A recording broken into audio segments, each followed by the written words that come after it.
Televisa presenta.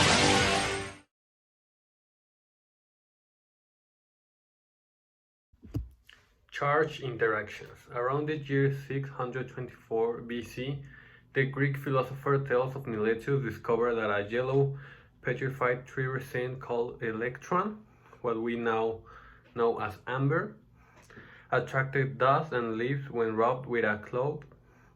Later it was discovered it was an electrostatic phenomenon. Thanks to the Greek word for amber and its relation to electrostatics, the electron got its name.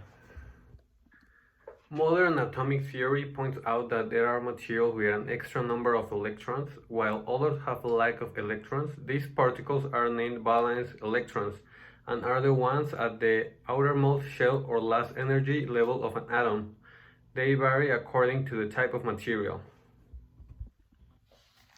The insulator is a material that impedes the free flow of electrons from atom to atom.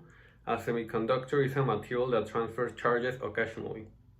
In these charges, the equal charges repel each other, like two electrons or two protons, and the different charges attract each other, like a proton and an electron. We know that charges attract or repel each other, but we don't know what force they exert. In 1780, Charles Coulomb performed many experiments to find it. He designed a torsion balance experiment in which the electric force causes torsion in a thread that is suspended from its upper end. So the Columbus law gives us the next. The electrical force between two charged objects is directly proportional to the product of the quantity of charge on the objects, and inversely proportional to the square of the distance between the two objects, and it can be represented in this formula.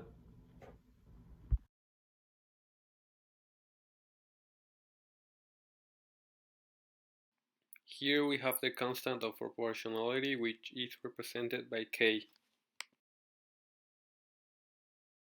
The problem is two identical charges have an attractive force of 16 newtons when the distance between them is 0.075 millimeters. Determine the magnitude of each charge.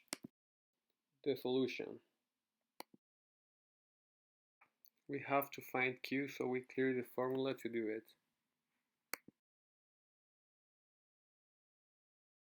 Here is the data of the problem.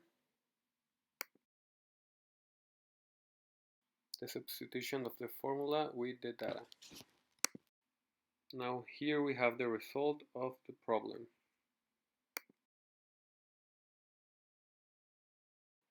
Here is all the problem solved.